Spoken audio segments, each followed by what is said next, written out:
महागौरी का सबसे बड़ा रहस्य यह नहीं कि वह श्वेत हैं, बल्कि यह है कि वह पहले काली थीं। यही एक रहस्य एक सफल स्त्री की आत्मा पर लगे सबसे गहरे दाग को धोने वाला था। नमस्कार दोस्तों, मैं हूँ पूनम और आप देख रहे हैं मेरा चैनल पुनःमृत। यहाँ मैं लेकर आती हूँ आपके लिए पुरानी ज्योतिष और पौराणिक कथाएं जो आपके जीवन को ज्ञान और भक्ति से भर देंगी। अगर वीडियो अच्छा लगे तो लाइक, सब्सक्राइब और शेयर जरूर करें। और हाँ, कमेंट बॉक्स में जय माता दी लिखना बिल्कुल न भूलें। कांच और कंक्रीट के उस अत्याधुनिक महानगर के क्षितिज पर आभा का नाम एक चमकदार नक्षत्र की तरह अंकित था। वह सिर्फ एक वास्तुकार नहीं थी, वह सपनों को संरचना में ढालने वाली एक जादूगर थी। उसके द्वारा डिजाइन की गई इमारतें केवल ईंट पत्थर के ढांचे नहीं, बल्कि शहर की आत्मा के शिलालेख थे। गगनचुंबी टावर जो दिन में सूरज की रोशनी से नहाते और रात में सितारों से बातें करते, उसके रचनात्मक जीनी की गवाही देते थे। उसके क्लाइंट्स में देश के सबसे बड़े उद्योगपति और कला के पारखी शामिल थे, और उसकी हर नई परियोजना वास्तुकला की दुनिया में एक नया मानदंड स्थापित करती थी। उसका घर शहर के सबसे महंगे इलाके में स्थित उसी की उत्कृष्ट कृति थी। बाहर से देखने पर वह एक शांत, निर्मल अभयारण्य जैसा लगता था। सफेद संगमरमर की दीवारें, फर्श से छत तक फैली कांच की खिड़कियां, जिनसे छनकर आती रोशनी हर कोने को एक दिव्य आभा से भर देती थी। घर का हर फर्नीचर, हर कलाकृति, हर पौधा एक सोची समझी योजना का हिस्सा था, जो संतुलन और समरूपता की एक मूक कविता कहता था। सामाजिक समारोहों में उसकी उपस्थिति एक घटना होती थी। उसकी सधी हुई चाल, उसकी आत्मविश्वास से भरी मुस्कान और उसकी आंखों में तैरती बुद्धिमत्ता की चमक लोगों को मंत्रमुग्ध कर देती थी। वह सफलता की साक्षात प्रतिमा थी, एक ऐसी महिला जिसने अपनी शर्तों पर दुनिया को जीता था। परंतु जब रात गहराती और शहर की बत्तियां एक एक कर बुझने लगती, तब आभा के घर की सफेद संगमरमर की दीवारें एक बर्फीली कब्रगाह में बदल जाती थी। बाहर की दुनिया जिस आभा को जानती थी, वह चौखट पर ही अपने जूते उतार देती थी, और भीतर एक दूसरी ही स्त्री का प्रवेश होता था। एक ऐसी आत्मा जो अपराध बोध के एक अथाह सागर में डूब रही थी। उसका शानदार बिस्तर, जिस पर मिस्र की सबसे महीन कपास की चादरें बिछी होती थी, उसे कांटों की सैज जैसा लगता था। नींद उसकी आंखों से मीलों दूर थी, और अगर कभी आती भी तो बुरे सपनों के भयावह पंखों पर सवार होकर आती थी। उन सपनों में वह हमेशा खुद को एक अंधेरे, अंतहीन गलियारे में भागते हुए पाती थी, और उसके पीछे एक परछाई होती थी। एक ऐसी परछाई जिसका कोई चेहरा नहीं था, लेकिन जिसकी उपस्थिति में वर्षों पुराने विश्वासघात की सर्द सिहरन थी। वह हाफती हुई उठ बैठती, उसका दिल एक पकड़े गए पक्षी की तरह उसकी पसलियों में फड़फड़ा रहा होता, और उसके माथे पर पसीने की ठंडी बूंदें होती। इस घर की खामोशी, जो दिन में इतनी सुखद लगती थी, रात में एक भयानक राक्षस की तरह उसे घूरती थी। हर सफल परियोजना, हर पुरस्कार, हर प्रशंसा का शब्द उसके कानों में एक खोखले व्यंग्य की तरह बजता था। वह किसी भी खुशी को पूरी तरह महसूस नहीं कर पाती थी, क्योंकि हर खुशी के नीचे अपराधबोध की एक मोटी, चिपचिपी परत जमी हुई थी। यह अपराधबोध एक काले धब्बे की तरह उसके मन पर हमेशा के लिए अंकित हो गया था। वर्षों पहले जब वह अपने करियर की शुरुआत कर रही थी, तब वह अपने गुरु अविनाश सर के साथ काम करती थी। अविनाश सिर्फ उसके गुरु नहीं थे, वे उसके सबसे करीबी मित्र, उसके मार्गदर्शक, उसके दार्शनिक थे।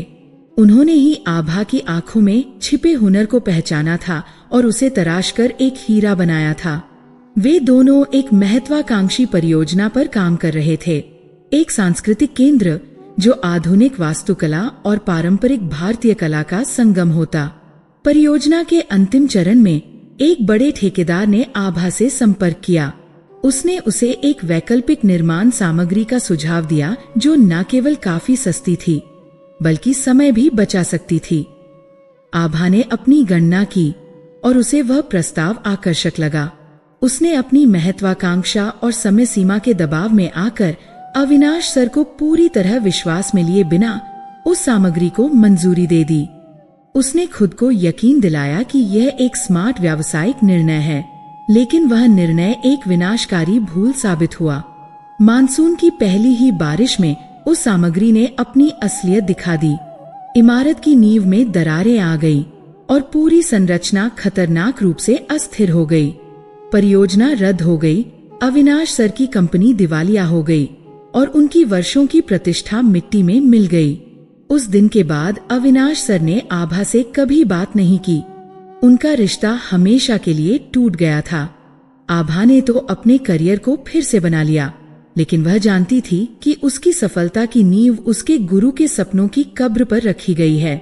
यह एहसास एक नासूर की तरह उसकी आत्मा को हर पल खाता रहता था। उसका सुंदर करीने से सजाया गया घर भी उसके इस आंतरिक संघर्ष का एक भौतिक प्रतिबिंब बन गया था। अनजाने में उसने अपने घर के दक्षिण पश्चिम कोने को, जिसे वास्तुशास्त्र में नैऋत्य दिशा कहते हैं, अपनी उपेक्षा और अंधकार का केंद्र बना दिया था, जबकि पूरा घर प्रकाश और सकारात्मकता से भरा हुआ था। ये कोना एक अलग ही दुनिया थी।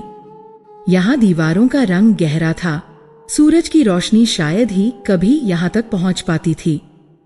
यहाँ उसने वह सारा सामान ठूंस रखा था जिसे वह अपनी नजरों से दूर रखना चाहती थी। पुरानी टूटी हुई कुर्सियां, धूल भरी फाइलों के ढेर जिनमें शायद उसी विनाशकारी परियोजना के कागजात भी दबे थे, और गहरे मैरून रंग के भारी पर्दे जो किसी स्थायी शोक का प्रतीक लगते थे। यह कोना उसके मन का कूड़ेदान बन गया था, जहां उसने अपनी सारी बुरी यादें, अपनी सारी गलतियां और अपना सारा अपराध बोध फेंक रखा था। उसे ये ज्ञान नहीं था कि वास्तु के अनुसार नैऋत्य दिशा रिश्तों, स्थिरता और अतीत के कर्मों का प्रतिनिधित्व करती है। इस दिशा में दोष होने से व्यक्ति कभी अपने अतीत के बोझ से मुक्त नहीं हो पाता, उसके रिश्ते कभी स्थिर नहीं हो पाते और वह हमेशा एक अनजाने भय और अस्थिरता के साए में जीता है। यह कोना वास्तव में उसके मन का आईना था। बाहर से शांत दिखने वाले जीवन के भीतर एक भारी, अव्यवस्थित और अंधकारमय कोना। कभी कभी जब वह अपने दोस्तों या परिवार से बात करती तो बातों बातों में ज्योतिष का जिक्र आ जाता। उसकी एक चचेरी बहन ने एक बार उसका हाथ देखकर कहा था, आभा, आजकल तुम बहुत परेशान लगती हो, कहीं तुम्हारी राहु की महादशा तो नहीं चल रही। आभा इन बातों पर हंसकर टाल देती थी। वो खुद को एक तार्किक और आधुनिक महिला मानती थी जो इन अंधविश्वासों में यकीन नहीं करती थी, लेकिन वह वाक्य उसके अवचेतन मन में कहीं अटक गया था। राहु एक छाया ग्रह जो भ्रम का स्वामी है, जो जुनून और अतृप्ति को जन्म देता है, जो अतीत की घटनाओं को एक लूप में चलाकर व्यक्ति को मानसिक पीड़ा के गहरे कुएं में धकेल देता है। उसे महसूस होता था कि ये सिर्फ एक ज्योतिषीय शब्द नहीं, बल्कि उसकी वर्तमान स्थिति का सटीक वर्णन है। वह वास्तव में एक भ्रम में जी रही थी, सफलता का भ्रम। उसके भीतर अपनी गलती को सुधारने का एक जुनून था जो उसे कभी शांत नहीं बैठने देता था, और अपराध बोध की पीड़ा तो उसकी सांसों का हिस्सा बन ही चुकी थी। राहु एक अदृश्य शिकारी की तरह था जो उसके अंतर्मन के अंधकार में छिपा बैठा था और उसे धीरे धीरे चुपचाप अपना निवाला बना रहा था। एक रात ये घुटन अपनी चरम सीमा पर पहुंच गई। उसे एक बहुत बड़ी अंतर्राष्ट्रीय परियोजना के लिए चुना गया था। यह उसके करियर का शिखर था। उसके ऑफिस ने एक शानदार पार्टी रखी थी। वह रात भर मुस्कुराती रही, बधाइयां स्वीकार करती रही, सफलता के जाम पीती रही। लेकिन जब वह वापस अपने शांत खाली घर में लौटी तो वह मुखौटा उतर गया। सफलता का नशा उतरते ही अपराध बोध का पुराना दर्द एक ज्वार की तरह उठा और उसे अपनी चपेट में ले लिया। वह अकेली अपने विशाल लिविंग रूम में बैठी थी। चारों ओर कांच की दीवारों से रात का अंधेरा उसे घूर रहा था। अचानक उसे लगा जैसे वे दीवारें धीरे धीरे उस पर झुक रही हैं, जैसे ये पूरा घर एक विशाल मकबरा है और वह उसमें जिंदा दफन है। उसे अपनी ही परछाई जो फर्श पर लंबी और विकृत होकर फैली थी, किसी भयानक दानव जैसी लगी। एक अनियंत्रित भय ने उसे जकड़ लिया। उसका दम घुटने लगा, सांसें छोटी और तेज हो गई और एक दबी हुई चीख उसके गले में अटक गई। वह और बर्दाश्त नहीं कर सकी। वर्षों का दबा हुआ दुख, पीड़ा और आत्मघृणा का बांध टूट गया। वह एक छोटे बच्चे की तरह फूट फूट कर रोने लगी। उसकी सिसकियां उस खामोश घर में गूंज रही थी। वह घुटनों के बल फर्श पर गिर पड़ी और चिल्लाई, इस घुटन से बाहर निकलने का क्या कोई रास्ता है? कोई तो रास्ता होगा। उसकी चीख जैसे शून्य में विलीन हो गई। कुछ देर तक वह उसी तरह रोती रही, जब तक कि उसकी आंखों के आंसू सूख नहीं गए। थकी हारी निढाल सी वह उठी और बिना किसी उद्देश्य के घर में घूमने लगी। तभी उसकी नजर उस पुराने नक्काशीदार संदूक पर पड़ी जो उसके बेडरूम के एक कोने में रखा था। वह उसकी दिवंगत नानी का था। नानी जो हमेशा उसे वास्तु और ज्योतिष की छोटी छोटी बातें बताती रहती थी, जिनकी आंखों में एक अजीब सी समझ और शांति होती थी। एक अनजानी प्रेरणा से खिंची हुई आभा ने उस संदूक को खोला। उसमें से कपूर और पुरानी साड़ियों की एक मिलीजुली भीनी भीनी सुगंध उठी। उसने साड़ियों को धीरे धीरे हटाया और नीचे उसे एक पुरानी चमड़े की जिल्द वाली डायरी मिली। उसने कांपते हाथों से डायरी को उठाया। उसके पन्ने पीले पड़ चुके थे और स्याही कुछ जगहों पर फैल गई थी। उसने पहला पन्ना खोला। उस पर उसकी नानी की सुंदर लिखावट में कुछ शब्द लिखे थे जो एक मंत्र की तरह लग रहे थे। लिखा था, जब अंतर्मन में अंधकार छा जाए तो प्रकाश का स्रोत ईशान में खोजना। आभा उन शब्दों को घूरती रह गई। ईशान, उत्तर पूर्व दिशा, प्रकाश का स्रोत। ये क्या था? ये कोई निर्देश था, कोई सलाह थी, या सिर्फ एक दार्शनिक विचार? शब्द सरल थे, लेकिन उनका अर्थ गहरा और रहस्यमय था। उस रात पहली बार उसे अपने दर्द के अथाह सागर में एक छोटा सा तिनका नजर आया। यह कोई समाधान नहीं था, लेकिन यह एक संकेत था, एक पहेली थी जिसे सुलझाने की चुनौती थी। उसके आंसू अब भी बह रहे थे, लेकिन अब उनमें निराशा के साथ साथ एक हल्की सी जिज्ञासा भी घुल गई थी। क्या सच में कोई रास्ता था? क्या उसके अंतर्मन के अंधकार को भेदने वाला प्रकाश उसके ही घर के किसी कोने में छिपा था? यह प्रश्न उसके थके हुए मन में एक उम्मीद की किरण की तरह कौंध गया। एक ऐसी किरण जो उसे उस रात के भयावह अंधकार से निकालकर एक नई अनजानी सुबह की ओर ले जाने का वादा कर रही थी। पिछली रात का भावनात्मक तूफान आभा को एक वीरान पर छोड़ था, जहां उसकी आत्मा थकी हुई और खाली थी।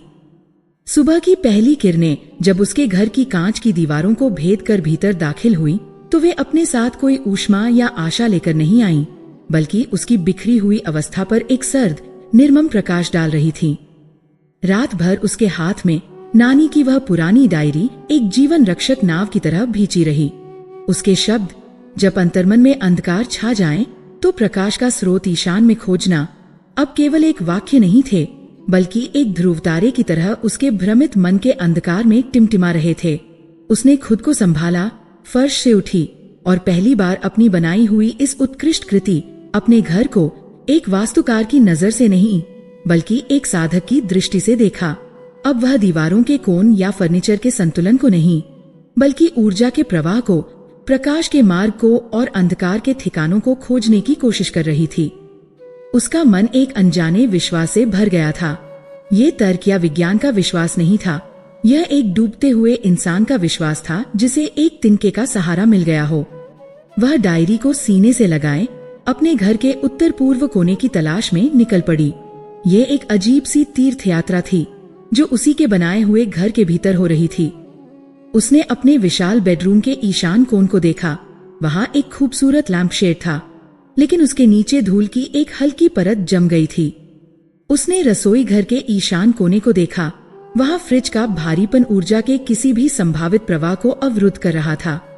हर कमरे में किसी न किसी रूप में वह कोना उपेक्षित था, जैसे अनजाने में ही उसने अपने घर के सबसे महत्वपूर्ण हिस्से को अनदेखा कर दिया हो। अंत में वह अपने विशाल बैठक कक्ष में पहुंची, जो उसके घर का हृदय था, और वहां ईशान कोण में उसने उस समस्या को अपनी आंखों से देखा जो अब तक अदृश्य थी। वहां सागौन की लकड़ी से बनी एक विशाल, भारी और अलंकृत अलमारी खड़ी थी। ये एक महंगी कलाकृति थी जिसे उसने एक नीलामी में खरीदा था, लेकिन अब वह उसे एक दैत्य की तरह लग रही थी जो उसके घर की सांस रोके खड़ा हो। वह अलमारी उस कोने में इस तरह से रखी गई थी कि उसने न केवल उस जगह को पूरी तरह से घेर लिया था, बल्कि खिड़की से आने वाले सुबह के प्रकाश के प्राकृतिक मार्ग को भी बाधित कर दिया था। उस अलमारी के भीतर क्या था, यह भी आभा को ठीक से याद नहीं था। शायद कुछ पुरानी किताबें जिन्हें उसने कभी नहीं पढ़ा, कुछ क्रिस्टल के शोपीस जो अब फैशन से बाहर हो चुके थे, और शायद कुछ ऐसे उपहार जो उसे पसंद नहीं आए थे, लेकिन जिन्हें फेंकने की हिम्मत वह कभी नहीं जुटा पाई। वह अलमारी ठीक उसके मन की तरह थी, बाहर से सुंदर और प्रभावशाली, लेकिन भीतर से अनावश्यक और बोझिल चीजों से भरी हुई, जो उसकी आत्मा के प्रकाश को रोक रही थी। एक पल के लिए उसके मन में वास्तुकार वाला तर्क जागा, इस भारी फर्नीचर को हिलाना एक बड़ा काम होगा, दीवारों पर निशान पड़ सकते हैं, कमरे का पूरा संतुलन बिगड़ जाएगा। लेकिन फिर उसके भीतर से एक दूसरी अधिक शक्तिशाली आवाज उठी। यह उसकी नानी की आवाज थी, जो डायरी के पन्नों से फुसफुसा रही थी। उस आवाज ने कहा, कभी कभी जीवन का संतुलन बनाने के लिए पहले उसे बिगाड़ना पड़ता है। उसी क्षण आभा ने फैसला कर लिया। उसने फोन उठाकर अपने सहायक को बुलाने के बारे में सोचा, फिर रुक गई। नहीं, ये लड़ाई उसे अकेले ही लड़नी थी। यह सिर्फ एक अलमारी को हटाना नहीं था, यह अपने ही बनाए हुए अवरोध को तोड़ने का एक प्रतीकात्मक कार्य था। उसने अपनी पूरी ताकत लगाई। अलमारी टस से मस नहीं हुई। वह उसके अतीत के अपराधबोध की तरह ही भारी, स्थिर और जड़ थी। पसीना उसके माथे से टपकने लगा, उसकी सांसें खुल गईं, लेकिन उसने हार नहीं मानी। उसने अपने पूरे शरीर का जोर लगाया, अपनी सारी पीड़ा, सारी हताशा, सारे क्रोध को अपनी मांसपेशियों में समेट लिया और एक अंतिम धक्का दिया। एक कर्कश, कानों को चीरती हुई आवाज के साथ अलमारी संगमरमर के फर्श पर घिसट गई। इंच दर इंच वह उसे दीवार से दूर खींचती गई।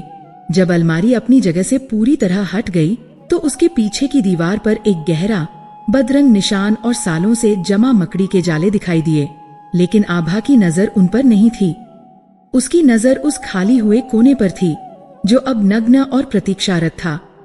और तभी वह चमत्कार हुआ। उस समय तक सूरज थोड़ा और ऊपर चढ़ चुका था। सुबह की पहली सुनहरी किरण, जो अब तक अलमारी के भारी शरीर से रुकी हुई थी, एक भाले की तरह उस खाली कोने में घुसी। वह प्रकाश सिर्फ एक भौतिक घटना नहीं थी, वह एक दिव्य अभिषेक जैसा था। प्रकाश का वह स्तंभ उस कोने में उतरा और वहां से टकराकर हजारों छोटी छोटी किरणों में बिखर गया। और देखते ही देखते पूरा कमरा एक सुनहरी आभा से नहा गया। धूल के कण हवा में सोने के सितारों की तरह नाचने लगे। उस प्रकाश में एक अजीब सी ऊर्जा थी, एक पवित्रता थी, जो उस घर की महंगी सजावट में पहले कभी महसूस नहीं हुई थी। आभा, जो पसीने में लथपथ और हाफ रही थी, उस प्रकाश के प्रवाह को देखती रह गई। उसने अपनी आंखें बंद कर ली और उस सुनहरी धूप को अपने चेहरे पर महसूस किया। यह सिर्फ गर्मी नहीं थी, यह एक आश्वासन था, एक स्पर्श था जो कह रहा था, तुम अकेली नहीं हो। वर्षों बाद पहली बार उसके भीतर का कोलाहल शांत हो गया। उसे एक ऐसी शांति का अनुभव हुआ जो बाहरी दुनिया की किसी भी सफलता से उसे कभी नहीं मिली थी।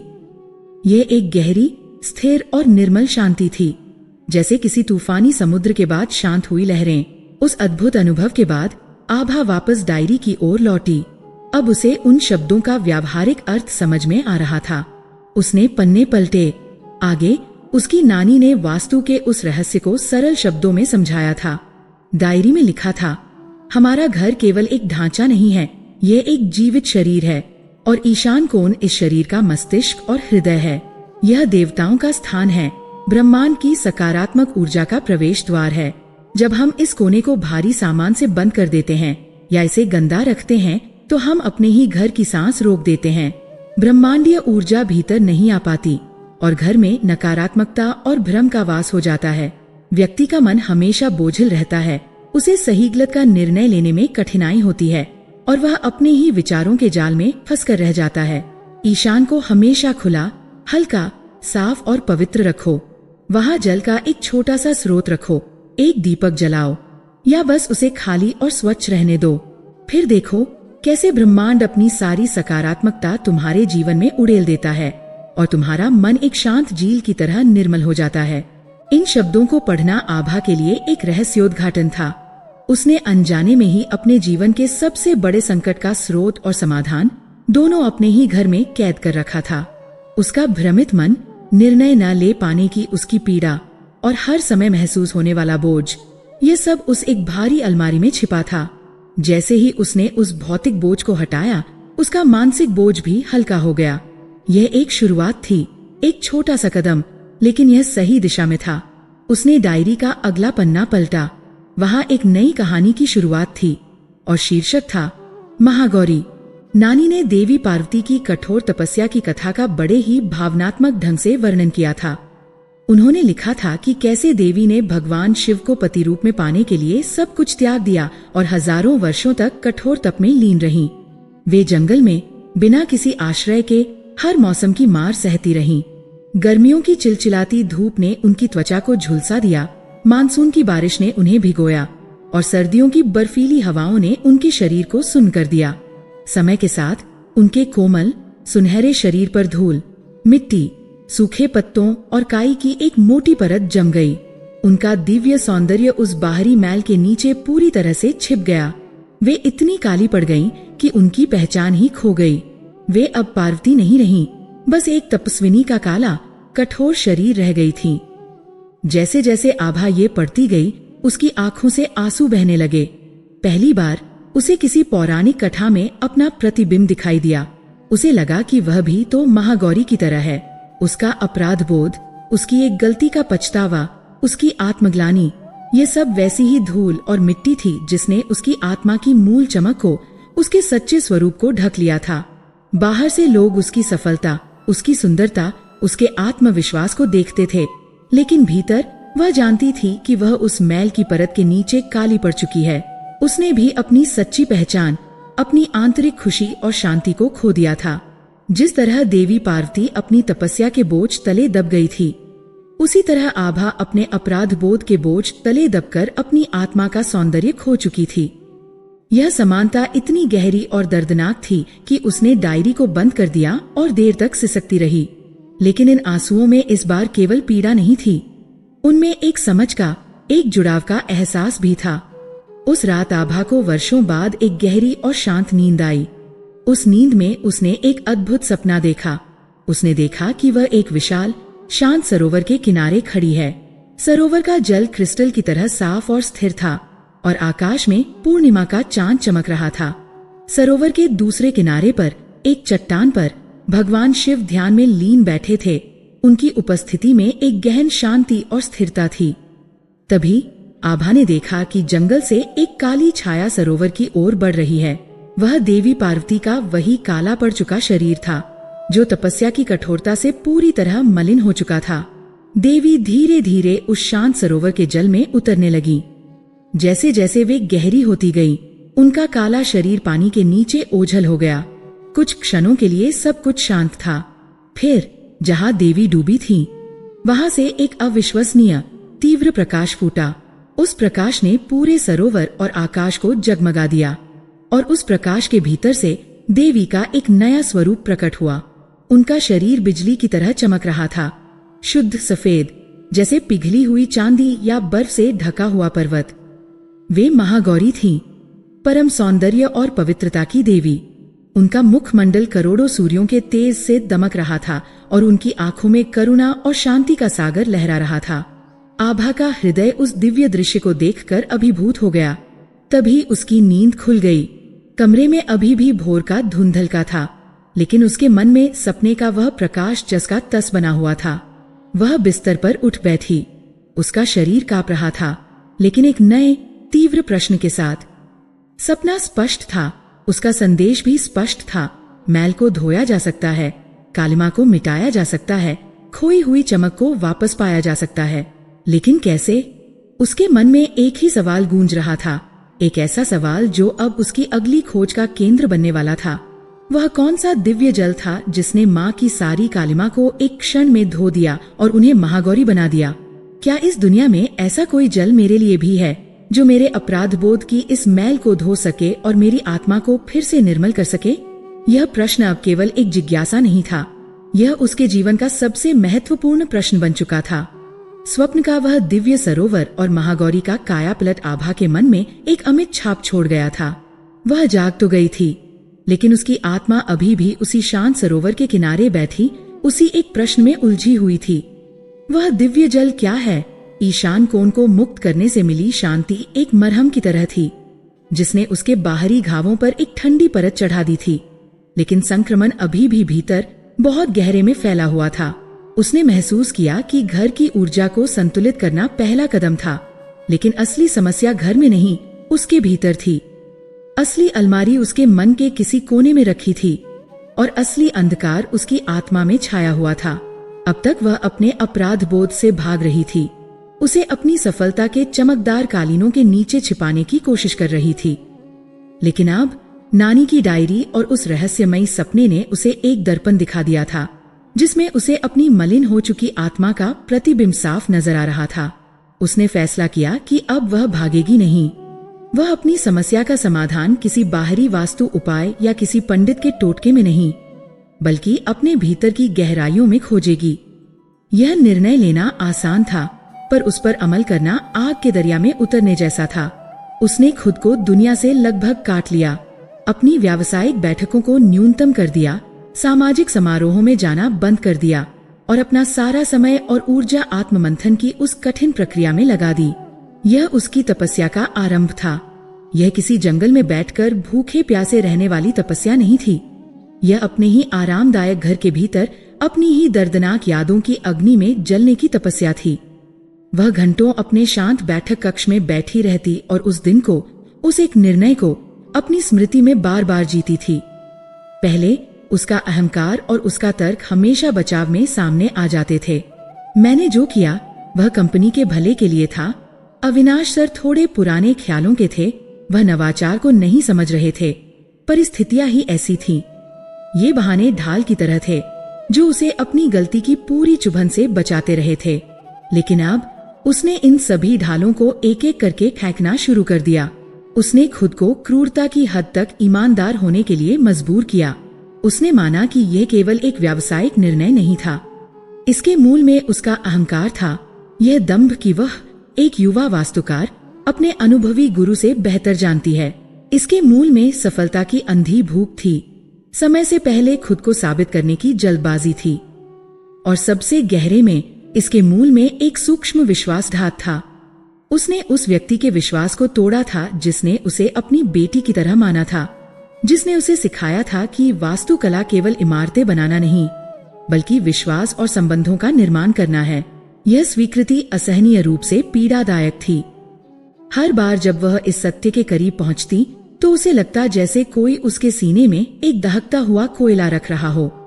उसे उन दिनों की याद आती जब अविनाश सर घंटों बैठकर उसे वास्तुकला के सिद्धांत समझाते थे, कैसे वह उसके बनाए हुए साधारण स्केच में भी छिपी संभावनाओं को देख लेते थे, कैसे उन्होंने उसकी पहली बड़ी सफलता पर उससे भी ज्यादा खुशी मनाई थी। ये यादें अब मीठी नहीं बल्कि विष की तरह थीं, जो उसकी नसों में दौड़ रही थीं। कई बार वह इस प्रक्रिया को बीच में ही छोड़ देना चाहती थी। उसे लगता था कि इस अतीत को कुरेदने से केवल दर्द ही मिलेगा, लेकिन फिर उसे देवी पार्वती का वह काला पड़ चुका शरीर याद आ जाता। वह समझ गई थी कि तपस्या का मार्ग पीड़ा से होकर ही गुजरता है। जिस तरह आग सोने को कुंदन बनाती है, उसी तरह आत्म स्वीकृति की यह अग्नि ही उसके मन के मैल को जलाकर भस्म कर सकती थी। इन्हीं पीड़ादायक दिनों में उसे फिर से नानी की डायरी में शरण मिली, मानो नानी जानती थी कि आभा इस मोड़ पर आकर अटकेगी। उसने कांपते हाथों से डायरी खोली और पढ़ना शुरू किया। आगे ज्योतिष का एक गहरा रहस्य उजागर हो रहा था, जो महागौरी की कथा को ब्रह्मांडीय ऊर्जाओं से जोड़ता था। नानी ने लिखा था, हमारी पौराणिक कथाएं केवल कहानियां नहीं हैं, वे ब्रह्मांड के रहस्यों को समझाने वाले सूत्र हैं। महागौरी का स्वरूप परम श्वेत और शीतल है। उनकी आभा पूर्णिमा के चंद्रमा की तरह निर्मल और शांत है। ज्योतिष में चंद्रमा का सीधा संबंध हमारे मन से है। ये हमारी भावनाएं हैं, हमारा अंतर्ज्ञान है, हमारी मानसिक शांति है, हमारी आत्मा की पवित्रता है। जब हम कोई ऐसा कर्म करते हैं जो हमारी आत्मा को चोट पहुंचाता है, जब हम अपराध बोध या ग्लानि के अंधकार में जीते हैं, तो सबसे पहले हमारा चंद्रमा पीड़ित होता है। आभा ने पढ़ना जारी रखा। हर शब्द उसके अनुभव पर खरा उतर रहा था। पीड़ित चंद्रमा मन की झील में एक तूफान की तरह होता है।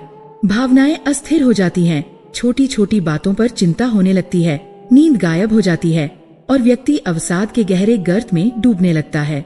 उसका मन उसे ही खाने लगता है। महागौरी की ऊर्जा इस पीड़ित चंद्रमा के लिए परम औषधि है। उनकी पूजा का अर्थ केवल फूल चढ़ाना या मंत्र पढ़ना नहीं है। उनकी पूजा का सच्चा अर्थ है अपने मन को उनकी तरह निर्मल और शांत बनाने का संकल्प लेना। उनकी श्वेत आभा चंद्रमा की तरह ही शीतल है, जो मन के हर तूफान को शांत करने की क्षमता रखती है। जब हम महागौरी का ध्यान करते हैं तो हम वास्तव में अपने भीतर की उसी दिव्य, शांत और क्षमाशील ऊर्जा का आह्वान करते हैं। डायरी के अगले पन्ने पर उपाय लिखा था। यह कोई जटिल अनुष्ठान या महंगा रत्न पहनने का सुझाव नहीं था। उपाय सरल लेकिन गहरा था। तुम्हें अपने कर्मों को सुधारना होगा और इसकी शुरुआत स्वयं को क्षमा करने से होती है। हर पूर्णिमा की रात जब चंद्रमा अपनी पूरी शक्ति में हो, तब आकाश के नीचे या ऐसी जगह बैठो जहां उसकी रोशनी तुम पर सीधी पड़े। कुछ देर शांत बैठकर चंद्रमा को देखो। उसकी शीतलता को अपनी सांसों के साथ भीतर जाने दो। फिर अपनी आंखें बंद करो और अपनी गलती को, अपने अपराध बोध को पूरी ईमानदारी से स्वीकार करो। किसी से छिपाने की कोशिश मत करो, खासकर खुद से। उस दर्द को महसूस करो जो तुमने दूसरों को दिया है और उस दर्द को भी जो तुम खुद को दे रही हो। और फिर पूरे ब्रह्मांड को साक्षी मानकर क्षमा मांगो।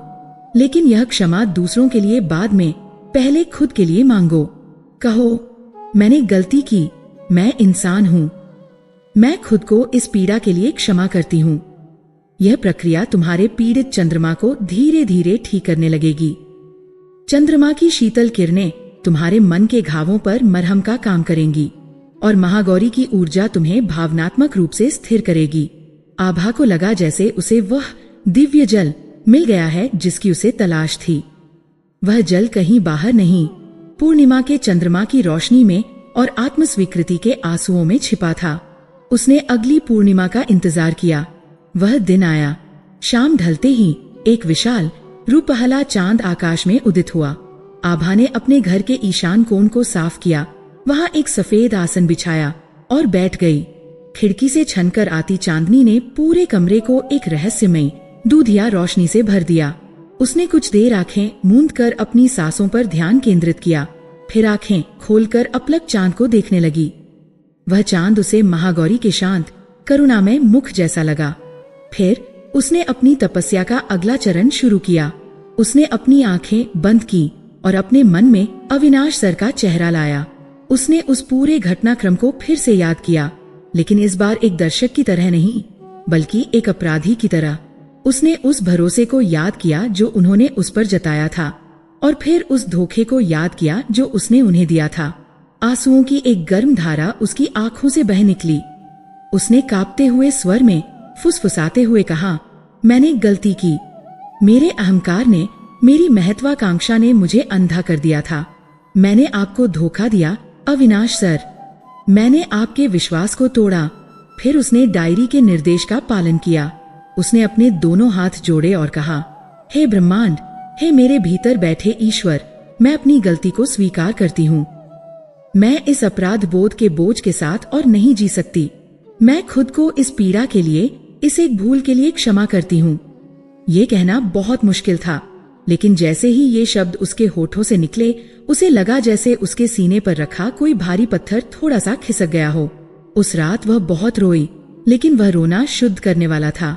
वह चंद्रमा की शीतल रोशनी में नहा रही थी और उसके आंसू उसके मन की कालिमा को धो रहे थे।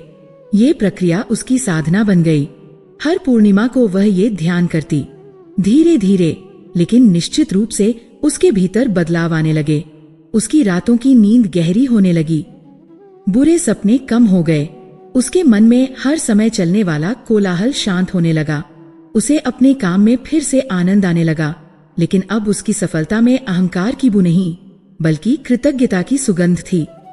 उसने खुद को माफ करना सीख लिया था, लेकिन वह जानती थी कि उसकी यह यात्रा तब तक पूरी नहीं होगी जब तक वह उस व्यक्ति से क्षमा न मांग ले जिसे उसने सबसे ज्यादा दुख पहुंचाया था। कई महीने बीत गए। उसके भीतर अब पर्याप्त साहस और शांति जमा हो चुकी थी। एक दिन उसने फैसला किया, आज वह अविनाश सर को फोन करेगी। उसका दिल जोर जोर से धड़क रहा था, हाथ कांप रहे थे। उसने अनगिनत बार सोचा कि वह क्या कहेगी। क्या वह पूरी कहानी बताएगी? क्या वह अपनी सफाई पेश करेगी? नहीं, उसके अंतर्मन ने कहा। तपस्या का अर्थ है बिना किसी शर्त के समर्पण। तुम्हें बस अपनी गलती स्वीकार करनी है। उसने उनका नंबर मिलाया। हर घंटी के साथ उसकी धड़कनें तेज होती जा रही थीं। दूसरी तरफ से फोन उठा। एक जानी पहचानी लेकिन अब कुछ थकी हुई और भारी आवाज सुनाई दी। हेलो। आभा की सांस गले में ही अटक गई। उसने अपनी सारी हिम्मत बटोरी और कहा, गुरुजी, मैं आभा बोल रही हूं। दूसरी तरफ एक लंबी भारी खामोशी छा गई। आभा ने जल्दी से अपनी बात पूरी की, इससे पहले कि उसकी हिम्मत जवाब दे जाए। मैं बस ये कहने के लिए फोन किया है कि मैं अपनी गलती के लिए बहुत शर्मिंदा हूं। उस दिन जो कुछ भी हुआ उसकी पूरी जिम्मेदारी मेरी है। मेरी वजह से आपको बहुत नुकसान हुआ। इसमें कोई बहाना नहीं है, सारी गलती मेरी थी। हो सके तो मुझे क्षमा कर दीजिएगा। उसने अपनी बात कह दी। अब वह जवाब का इंतजार कर रही थी। शायद वे गुस्सा होंगे, चिल्लाएंगे, उसे बुरा भला कहेंगे। वह हर चीज के लिए तैयार थी, लेकिन दूसरी तरफ से कोई प्रतिक्रिया नहीं आई। बस एक गहरी, सर्द और असहनीय खामोशी थी। आभा को लगा जैसे वह खामोशी उसे निगल जाएगी। कुछ सेकंड जो सदियों जितने लंबे लगे बीत गए और फिर बिना एक भी शब्द कहे दूसरी तरफ से फोन कटने की एक तीखी आवाज आई।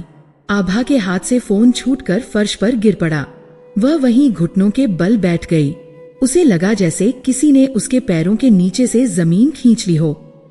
जिस शांति को उसने महीनों की साधना से बूंद बूंद करके इकट्ठा किया था, वह एक पल में भाप बनकर उड़ गई। उसे लगा कि सब कुछ खत्म हो गया।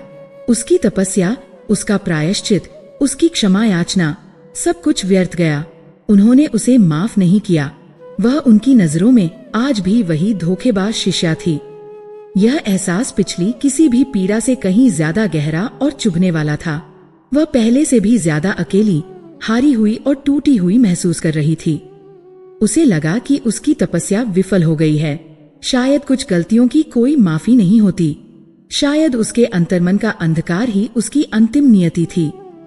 फोन कटने की वह तीखी अंतिम ध्वनि आभा के कानों में नहीं, बल्कि सीधे उसकी आत्मा में जाकर चुभी थी। वह एक ऐसे शून्य में गिर गई थी जहां कोई आवाज, कोई प्रकाश, कोई आशा नहीं थी। महीनों की साधना, आत्ममंथन की अग्नि में जलना, पूर्णिमा की रातों में चंद्रमा से की गई प्रार्थनाएं, सब कुछ एक पल में राख के ढेर में बदल गया था। उसने सोचा था कि सत्य को स्वीकार करना सबसे कठिन है, लेकिन अब उसे पता चला कि सत्य की अस्वीकृति उससे भी कहीं अधिक विनाशकारी होती है। गुरु का मौन उनके क्रोध से भी अधिक भयानक था। उस मौन ने आभा के अस्तित्व पर ही एक प्रश्न चिन्ह लगा दिया था। अगर वह व्यक्ति जिसे उसने सबसे अधिक चोट पहुंचाई थी उसे क्षमा करने को तैयार नहीं है, तो क्या वह सचमुच क्षमा के लायक है? या शायद उसकी तपस्या ही अधूरी थी, उसका पश्चाताप खोखला था। वह घंटों तक उसी ठंडे संगमरमर के फर्श पर बैठी रही। उसका खूबसूरत, ऊर्जा से भरा घर उसे अब एक आलीशान कैदखाना लग रहा था। ईशान कोण से आती रोशनी अब उसे सांत्वना नहीं दे रही थी, बल्कि उसकी हार पर व्यंग्य करती हुई प्रतीत हो रही थी। उसका मन एक अंतहीन तर्क वितर्क में फंस गया था। एक हिस्सा कह रहा था, हार मान लो, कुछ गलतियों को कभी सुधारा नहीं जा सकता। तुमने जो बोया था अब तुम वही काट रही हो, यही तुम्हारी नियति है। लेकिन एक दूसरा, बहुत ही क्षीण, लगभग मरता हुआ स्वर कह रहा था, नहीं, इतनी जल्दी नहीं। यात्रा इतनी निरर्थक नहीं हो सकती। निराशा के इस घने कोहरे में जब उसे कुछ भी सूझ नहीं रहा था, तब उसकी नजर अपनी गोद में पड़ी नानी की डायरी पर गई। वह अब किसी ज्ञान के स्रोत की तरह नहीं, बल्कि एक असफल प्रयोग के अंतिम अवशेष की तरह लग रही थी। उसने उसे बंद करके हमेशा के लिए उस संदूक में वापस रख देने के इरादे से उठाया, लेकिन जैसे ही उसने उसे बंद करने के लिए हाथ बढ़ाया, उसकी उंगलियां एक पन्ने पर अटक गईं, जहां स्याही थोड़ी ज्यादा गहरी थी। एक अनजानी शक्ति ने उसे वह पन्ना खोलने पर मजबूर कर दिया। शायद यह आखिरी बार था। उसने पन्ना खोला। उस पर लिखे शब्द मानो सीधे उसकी वर्तमान स्थिति के लिए ही लिखे गए थे। नानी की लिखावट में एक शांत दृढ़ता थी। जब बाहर से कोई स्वीकृति न मिले, जब दुनिया के सारे दरवाजे बंद नजर आएं, तो केंद्र में लौटना। हर घर का एक केंद्र होता है, एक हृदय होता है जिसे ब्रह्म स्थान कहते हैं। वह शून्य भी है और अनंत भी। वही तुम्हारी आत्मा का भी केंद्र है। जब तुम हर जगह से थक जाओ तो अपने केंद्र में लौट आना। केंद्र, ब्रह्म स्थान। ये शब्द आभा के चेतना में एक घंटे की तरह बजा। उसने अपनी वास्तुशिल्प की सारी पढ़ाई में इस स्थान के महत्व के बारे में पढ़ा था, लेकिन उसे हमेशा एक सैद्धांतिक ज्ञान ही माना था।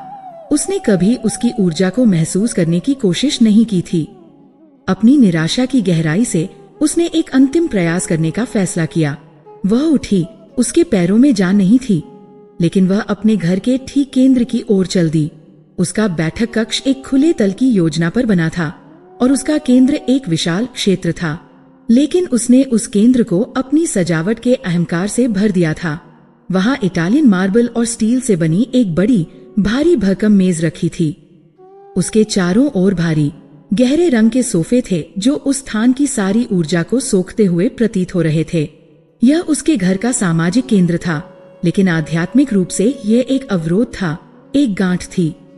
वह उस भारी मेज को घूरती रही।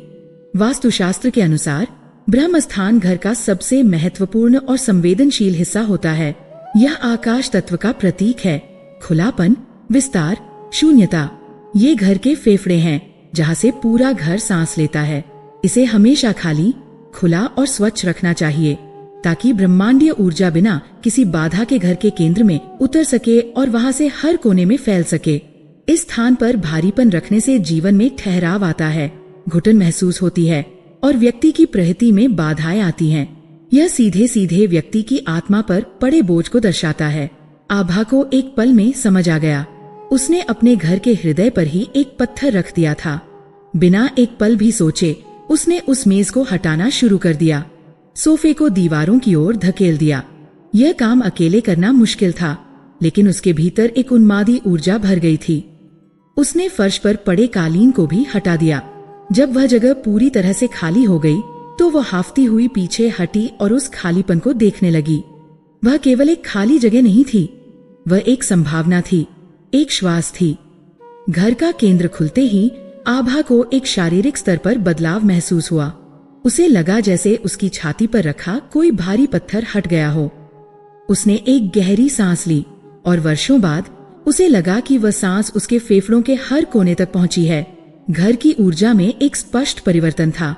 जो ऊर्जा अब तक कोनों से टकराकर लौट रही थी, अब वह एक लय में, एक प्रवाह में बह रही थी। उस खाली ब्रह्मस्थान ने उसके भीतर भी एक खाली स्थान बना दिया था, जहां निराशा की जगह अब एक शांत जिज्ञासा ले रही थी। इसी शांत मनस्थिति में वह वापस डायरी की ओर लौटी। उसने पन्ने पलटे और महागौरी की कथा के अंतिम अध्याय पर पहुंची। यहाँ कथा का सबसे गहरा, सबसे गूढ़ रहस्य छिपा था, जिसे समझने के लिए शायद पहले ब्रह्मस्थान की इस शुद्धि की आवश्यकता थी। नानी ने लिखा था, जब देवी पार्वती की कठोर तपस्या पूरी हुई तो भगवान शिव उनके समक्ष प्रकट हुए। उन्होंने पार्वती के बाहरी रूप को नहीं देखा, जिस पर धूल और मिट्टी की परतें थीं और जो पूरी तरह काला पड़ चुका था।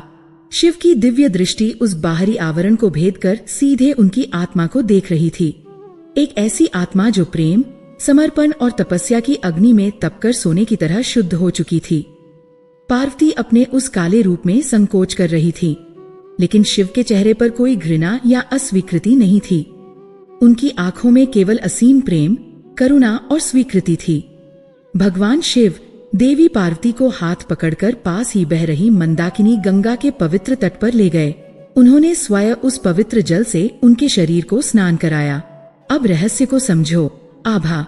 वह गंगा जल कोई साधारण जल नहीं था, वह स्वीकृति और निस्वार्थ प्रेम का बहता हुआ प्रतीक था। शिव ने पार्वती को उनके उस काले, थके हुए, तपस्या से जर्जर हुए रूप में ही पूरी तरह से स्वीकार कर लिया था। उनका प्रेम इस शर्त पर निर्भर नहीं था कि पार्वती पहले की तरह सुंदर दिखें। उनका प्रेम बिना शर्त था, पूर्ण था। शिव के उसी निस्वार्थ प्रेम और पूर्ण स्वीकृति के स्पर्श ने उस गंगाजल के माध्यम से देवी की सारी कालिमा, सारी थकान, तपस्या के सारे निशानों को एक क्षण में धो दिया। और तब उनका असली, शुद्ध, गौरवर्ण स्वरूप प्रकट हुआ, जो करोड़ों चंद्रमाओं की तरह चमक रहा था। वे महागौरी कहलाई। क्योंकि उनकी महान गौरी श्वेत आभा किसी बाहरी वस्तु से नहीं बल्कि आंतरिक स्वीकृति से प्रकट हुई थी। ये शब्द पढ़ते ही आभा के पूरे शरीर में जैसे बिजली दौड़ गई। उसके मन के सारे ताले एक साथ खुल गए। एक तीव्र बोध के प्रकाश ने उसके अंतर्मन के हर अंधेरे कोने को रोशन कर दिया। वह समझ गई वह अब तक कितनी बड़ी भूल कर रही थी। असली गंगाजल किसी और की क्षमा या स्वीकृति नहीं थी, वह तो भीतर से बहने वाली आत्म स्वीकृति की धारा थी। उसने अपनी गलती को स्वीकार तो किया था, ये एक बौद्धिक प्रक्रिया थी, लेकिन उसने गहराई में अपनी आत्मा के केंद्र में खुद को उस गलती के लिए क्षमा नहीं किया था। वह अभी भी खुद को एक दोषी, एक अपराधी मानती थी। वह अपने गुरु की स्वीकृति को अपनी मुक्ति का प्रमाण पत्र मान रही थी। वह शिव की भूमिका अपने गुरु को दे रही थी, यह भूल कर कि शिव उसके भीतर ही विराजमान है।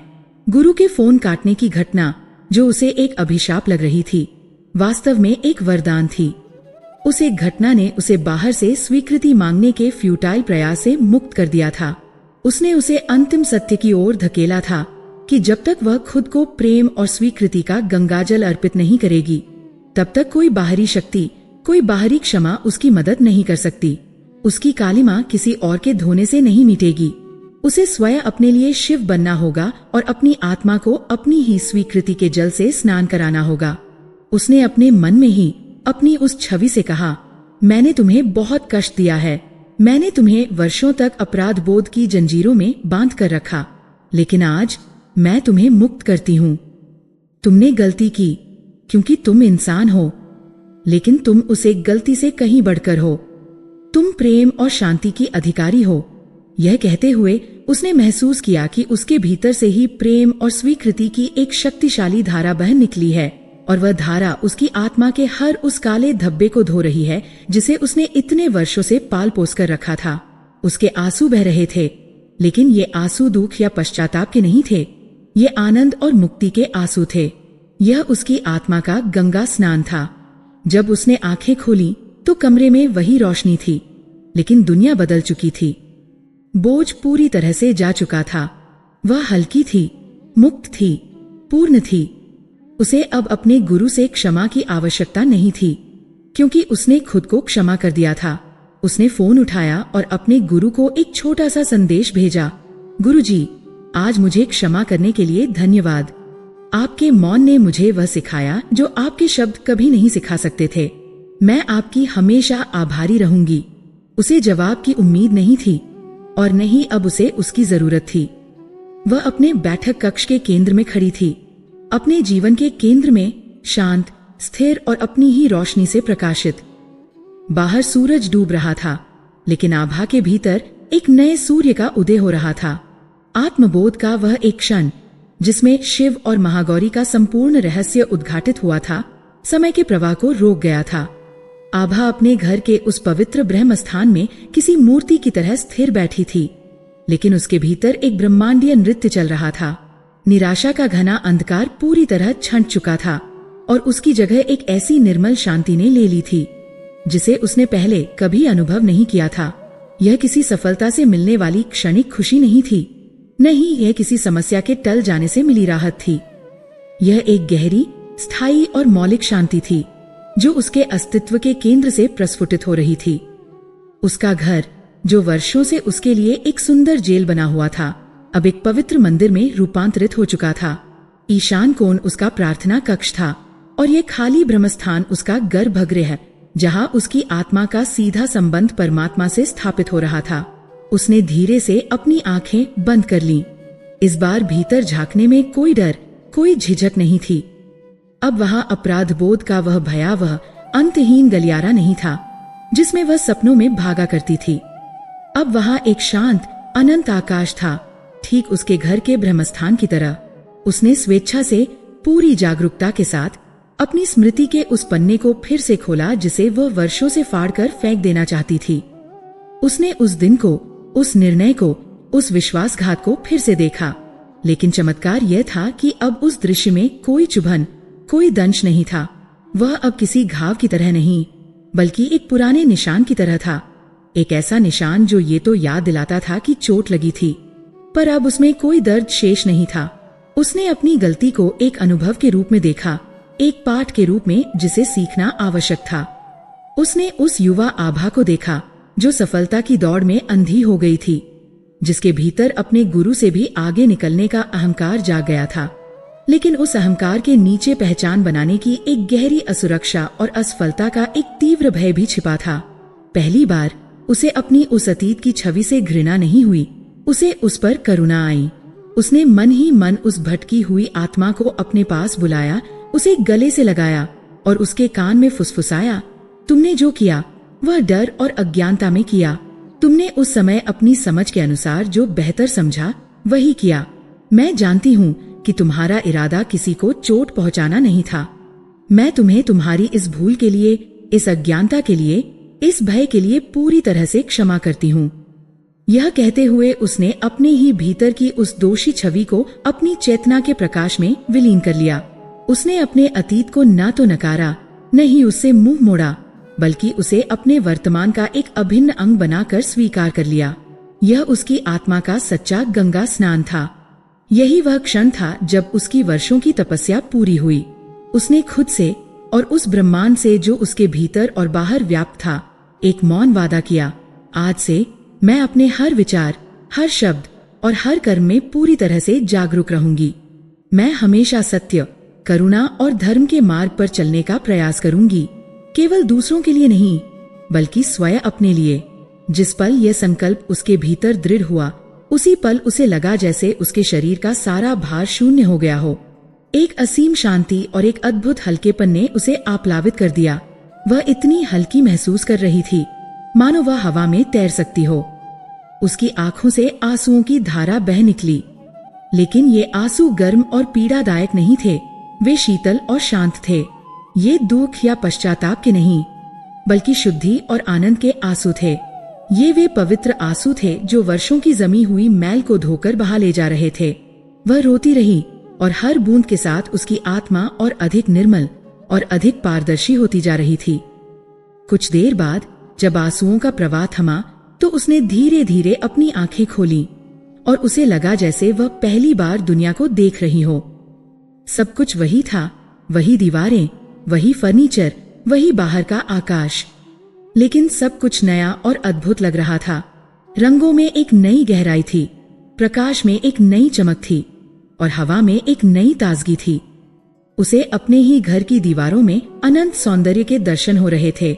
उसके चेहरे पर अपराध बोध की जो छाया वर्षों से जमी हुई थी वह पूरी तरह से गायब हो चुकी थी।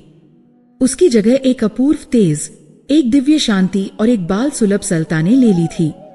उसकी आंखें अब भविष्य की चिंता या अतीत के बोझ से धुंधली नहीं थी, वे वर्तमान के क्षण में पूरी तरह से उपस्थित थीं और उनमें एक गहरी समझ और करुणा की चमक थी। वह बस उसी आनंद की स्थिति में डूबी हुई थी जब उसके फोन की घंटी ने उस शांत वातावरण को भंग किया। एक पल के लिए वह वर्तमान में लौटी। उसने फोन की स्क्रीन पर चमकता हुआ नाम देखा, गुरुजी। कल तक जिस नाम को देखकर उसके दिल की धड़कनें तेज हो जाती थी, आज उसे देखकर उसके होठों पर एक शांत मुस्कान फैल गई। उसमें कोई प्रत्याशा नहीं थी, कोई भय नहीं था, केवल एक सहज स्वीकृति थी। उसने फोन उठाया। दूसरी तरफ से उसके गुरु की आवाज आई। उनकी आवाज में अब वह कठोरता या निराशा नहीं थी, बल्कि एक तरह का आश्चर्य और कोमलता थी। वे बोले, आभा, तुम्हारा संदेश मिला। मैं कल रात से ही तुम्हारे बारे में सोच रहा था। कल जब तुमने फोन किया था तो तुम्हारी आवाज में क्षमा मांगने की एक बेचैनी थी, एक डेस्परेशन थी। तुम अपनी शांति के लिए मेरी स्वीकृति पर निर्भर थी, लेकिन आज तुम्हारे संदेश के शब्दों में एक अजीब सी शांति थी, एक पूर्णता थी। ऐसा लगा जैसे तुम मुझे सूचित कर रही हो, मुझसे कुछ मांग नहीं रही हो। वे कुछ पल रुके, फिर बोले, बेटा, एक गुरु को अपने शिष्य से और क्या चाहिए? यही कि वह अपने सत्य को स्वयं खोज ले। तुम्हारी आवाज में आज जो सच्चाई और ठहराव था वह मैंने सालों में नहीं सुना। मुझे एहसास हो गया कि जिस गलती का बोझ तुम इतने सालों से ढो रही थी उससे तुम सच में मुक्त हो गई हो। तुम्हें अपनी गलती का एहसास हो गया और तुमने खुद को सुधार लिया। यही मेरे लिए काफी है। मैं तुम्हें हृदय से क्षमा करता हूँ। जाओ, और शांति से अपना जीवन जियो। आभा की आंखों में फिर से आंसू भर आए, लेकिन इस बार वे कृतज्ञता के थे। उसने एक गहरी सांस ली और शांत स्वर में कहा, धन्यवाद गुरुजी। इन 2 शब्दों में उसकी पूरी यात्रा का सार समाया हुआ था। वह समझ गई थी कि ये एक ब्रह्मांडीय नियम है। गुरु का फोन आना एक संयोग नहीं था, यह उसके आंतरिक परिवर्तन का ही बाहरी प्रतिबिंब था। जब तक वह खुद को अस्वीकार कर रही थी, तब तक दुनिया भी उसे अस्वीकार कर रही थी। जब उसने खुद को पूरी तरह से स्वीकार कर लिया, तभी ब्रह्मांड ने भी उसे अपनी स्वीकृति भेज दी। फोन रखने के बाद आभा उस ब्रह्म स्थान में देर तक खड़ी रही। वह अब भी वही आभा थी, एक सफल वास्तुकार, एक आधुनिक महिला, लेकिन उसकी ऊर्जा, उसका आभा मंडल, उसका जीवन को देखने का दृष्टिकोण, सब कुछ पूरी तरह से बदल चुका था। वह अब अतीत के बोझ में नहीं, बल्कि वर्तमान की जागरूकता में जी रही थी। वह भविष्य की योजनाओं में नहीं, बल्कि इस क्षण की पूर्णता में स्थित थी। उसने अपनी कालिमा को, अपनी छाया को नकारा नहीं, उसे मिटाया नहीं, बल्कि उसे स्वीकार करके, उसे प्रेम करके, उसे अपने प्रकाश में विलीन कर दिया था। उसने समझ लिया था कि शिव और पार्वती कहीं बाहर नहीं, हमारे भीतर ही हैं। हमारा संकल्प ही पार्वती की तपस्या है और हमारी आत्म स्वीकृति ही शिव का गंगाजल है। और जब ये दोनों मिलते हैं तो भीतर की कालिमा धुल जाती है और स्वयं की महागौरी का प्राकट्य होता है। वह अपने घर के हर कोने को एक नई दृष्टि से देख रही थी। यह अब सिर्फ ईंट और पत्थर का एक ढांचा नहीं था, यह उसकी अपनी आत्मा का मानचित्र था। नैऋत्य का वह अंधकारमय कोना उसका दबा हुआ अतीत था। ईशान की वह पहली किरण आशा का उदय थी। चंद्रमा की रोशनी में किया गया ध्यान उसकी तपस्या थी और ब्रह्म स्थान का ये खालीपन उसकी अंतिम उपलब्धि, उसकी मुक्ति थी। वह स्वयं अपनी तीर्थयात्री थी और स्वयं ही अपना तीर्थ।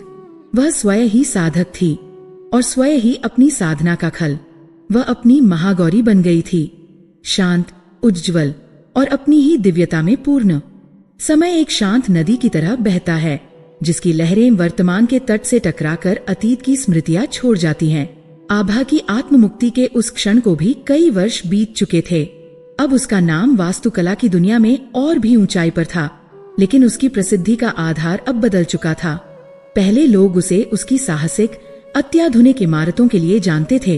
अब वे उसे उसकी शांत, प्राणवान और आध्यात्मिक रूप से जीवंत रचनाओं के लिए सम्मान देते थे। उसकी सफलता का पैमाना अब पत्रिकाओं के कवर पेज या जीते हुए पुरस्कार नहीं, बल्कि उन अनगिनत परिवारों के चेहरों पर छाई हुई शांति और संतुष्टि थी, जिनके लिए उसने घर बनाए थे। वह अब केवल कंक्रीट और कांच की संरचनाएं नहीं बनाती थी, वह ऊर्जा, प्रकाश और प्रेम से बने अभयारण्य गढ़ती थी, जो केवल शरीर को ही नहीं, बल्कि उनमें रहने वालों के मन और आत्मा को भी आश्रय देते थे। उसकी कार्यशैली पूरी तरह बदल चुकी थी।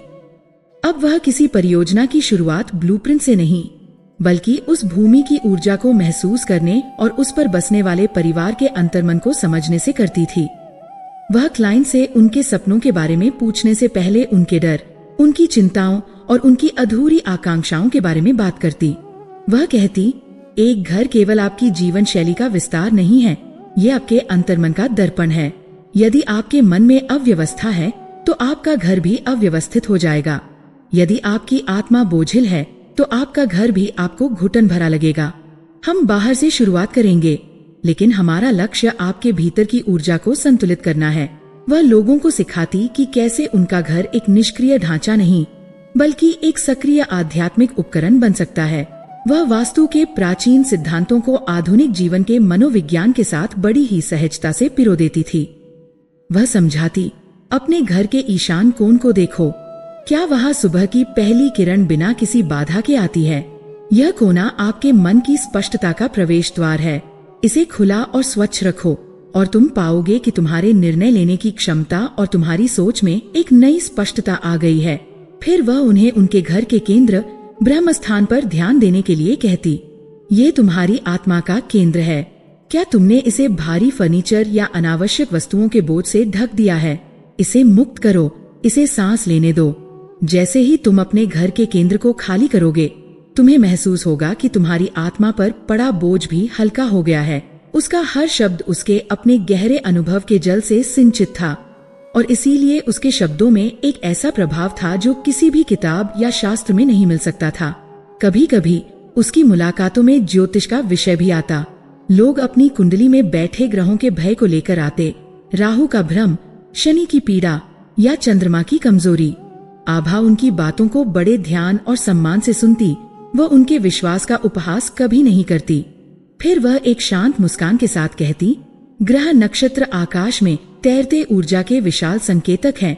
वे हमारी जीवन यात्रा के मील के पत्थर की तरह हैं, जो हमें बताते हैं कि आगे का रास्ता पथरीला है या समतल। लेकिन वे अंतिम नियंत्रक नहीं हैं। वे आपकी गाड़ी के ड्राइवर नहीं हैं। ड्राइवर आप स्वयं हैं, आपकी चेतना है। वह उन्हें अपनी कहानी का सार बताती। मेरे जीवन में भी एक ऐसा समय था जब राहु का भ्रम और पीड़ित चंद्रमा का अवसाद मुझ पर हावी था।